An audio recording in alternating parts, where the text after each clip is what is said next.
Bonsoir madame. Bonsoir et bonsoir à vous. J'espère que vous avez passé un bon week-end. Avant de débuter une nouvelle semaine, je vous propose de revenir sur les temps forts qui ont ponctué les derniers jours. L'actualité a été une nouvelle fois marquée bien sûr par les mesures en vigueur pour lutter contre la propagation du virus ou permettre à l'économie et à la culture de surmonter cette période difficile. Nous sommes allés voir également en Belgique comment le pays s'était organisé.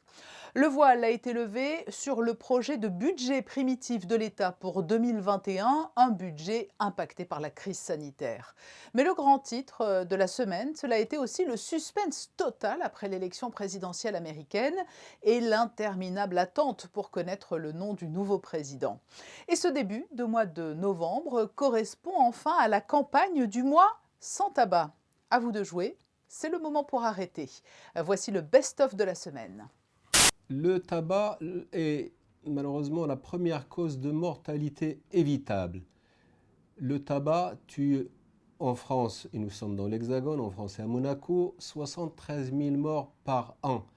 Le tabac à lui seul tue plus que l'alcool, que les accidents de la circulation, que le sida, que les suicides, que les homicides. Le tabac tue à lui seul plus que tout ça. On parle d'un mois sans tabac, docteur. Est-ce qu'un mois, c'est suffisant pour passer cette étape et se dire c'est bon, j'arrête de fumer?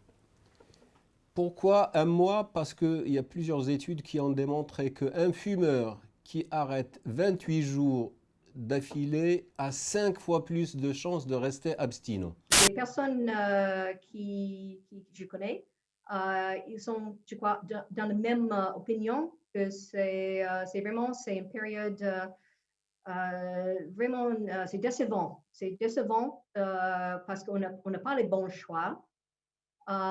Mais quand je vois le média en Europe, il semble que les Européens et les Américains qui habitent en Europe, je parle de préférence, c'est Biden.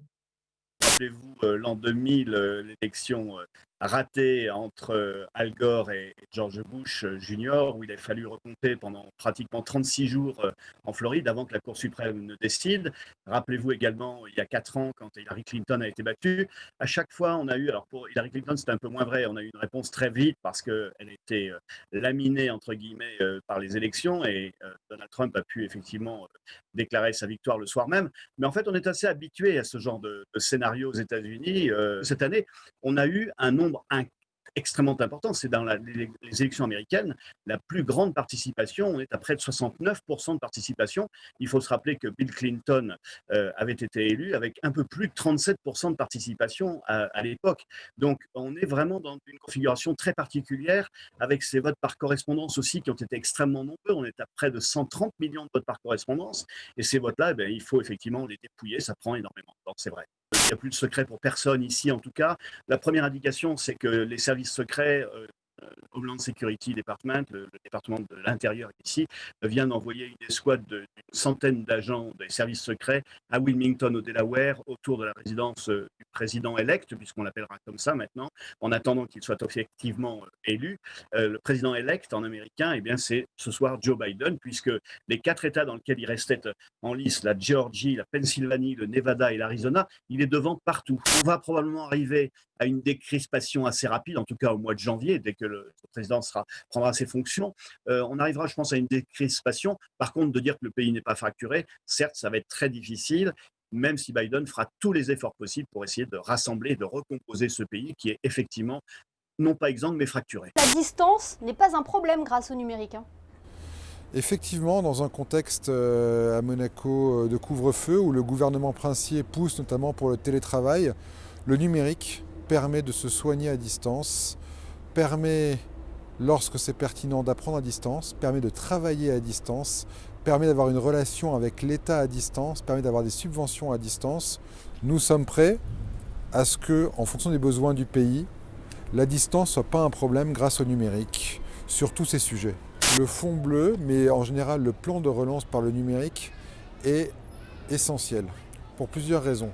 Tout d'abord, on est dans un moment charnière où lorsque ces différentes vagues, on l'espère le plus rapidement possible, seront terminées, le monde et le monde économique sera plus numérique. Le gouvernement princier, par son plan de relance, anticipe et veut donner aux entreprises monégasques tous les moyens de bénéficier du monde numérique actuel, le monde dans lequel on vit en couvre-feu en principauté, et dans le monde numérique futur. C'est pour cela que les entreprises auront tous les moyens de se former, et ça commence dès ce jeudi avec un webinaire qui est fait en partenariat avec le MEB et la FEDEM, où nous invitons LinkedIn, nous inviterons plus tard Microsoft et Facebook sur comment vendre en ligne avec les réseaux sociaux. Un avocat ne peut pas être un expert du numérique, un commerçant ne peut pas être un expert du numérique. Une fois que les compétences sont acquises, la compréhension est faite, l'autodiagnostic est réalisé, il faut passer à l'acte, il faut se transformer.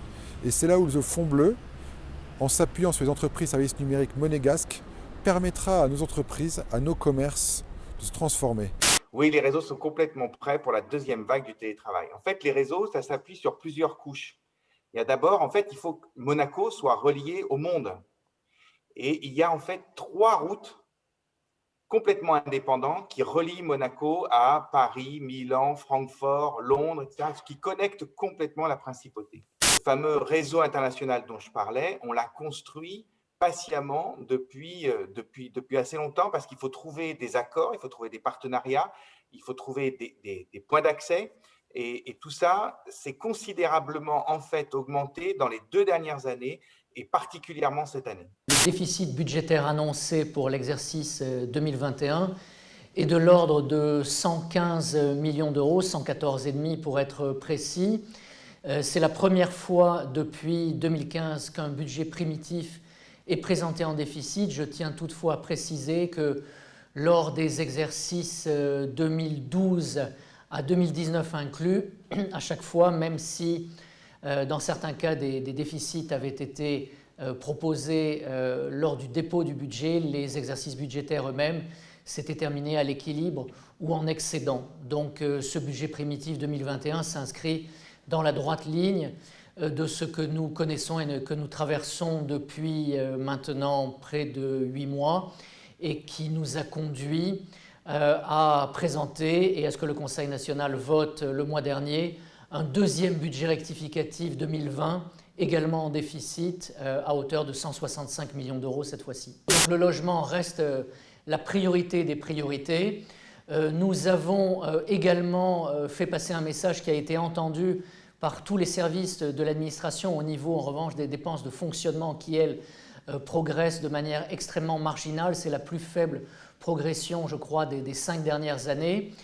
Et nous avons un certain nombre d'autres grands axes, comme la transition numérique, qui continue bien sûr d'être privilégiée, avec un budget de l'ordre de 45 millions d'euros. Nous avons aussi tout ce qui concerne la politique de mobilité.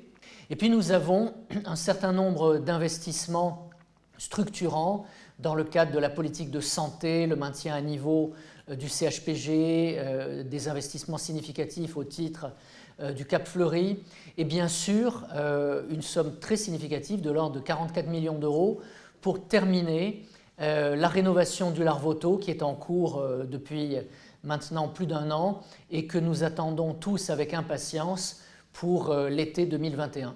Les entités culturelles en ont profité pour se réunir autour de la direction et de proposer au public monégasque de pouvoir venir découvrir tous les spectacles du mois de novembre à un tarif unique.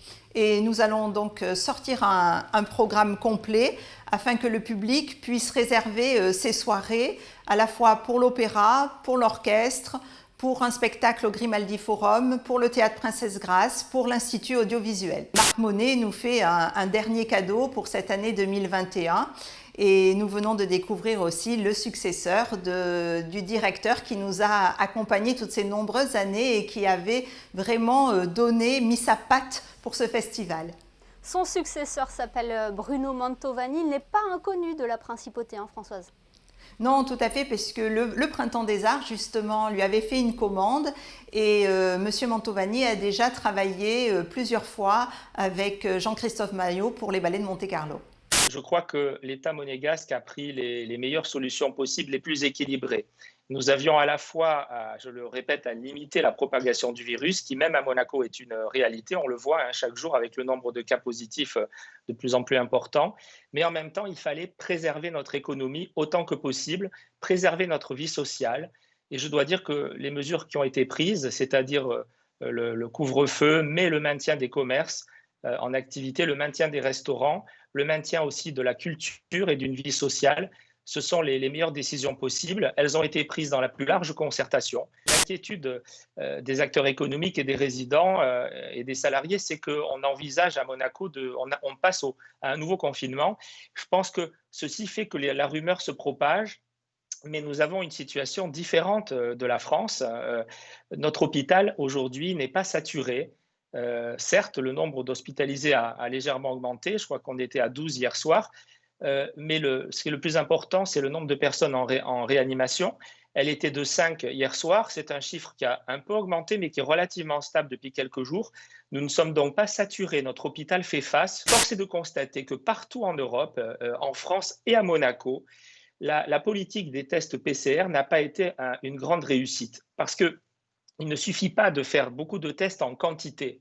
Encore faut-il très rapidement donner le résultat, notamment à ceux qui sont évidemment positifs. Donc, nous demandons avec insistance au gouvernement depuis plusieurs semaines de passer à de nouveaux tests, ces tests antigéniques qui sont validés dans beaucoup de pays d'Europe et en France maintenant depuis déjà un certain temps.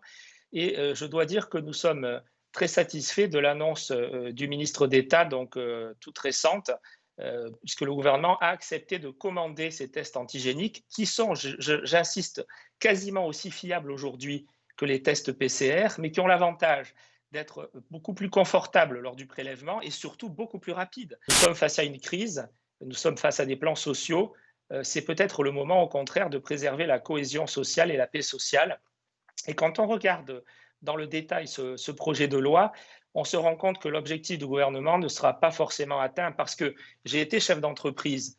Si vous laissez le choix au chef d'entreprise entre le CTTR, où vous pouvez faire payer par l'État une partie du temps de travail de votre salarié dont vous n'avez pas besoin en ce moment, ou si on vous laisse le choix plutôt d'annualiser et de payer le salarié alors qu'il ne va pas travailler en hiver, l'immense majorité des employeurs vont évidemment choisir le CTTR, c'est-à-dire de ne pas payer une partie du salaire en question.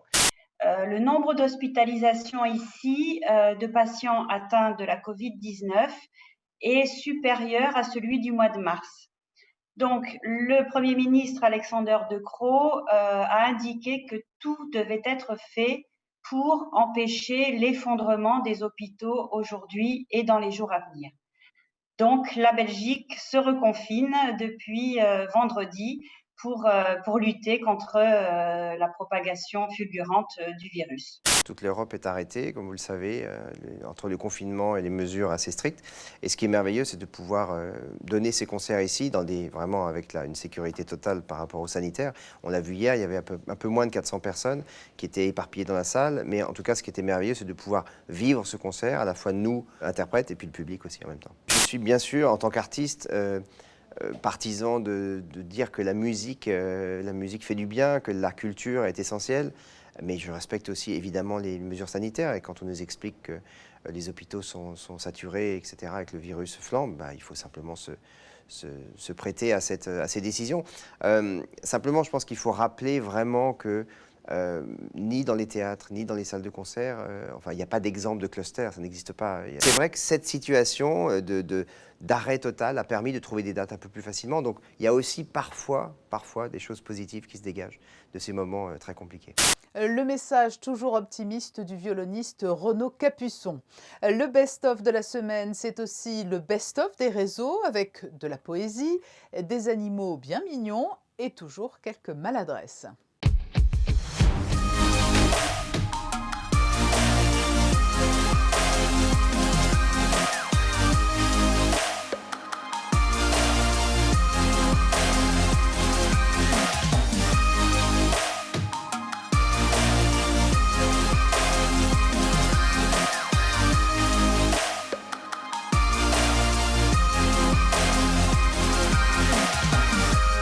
Tends une jambe et lève-la. À chaque fois que nous levons et descendons, il faudra maintenir le muscle avec la même tension.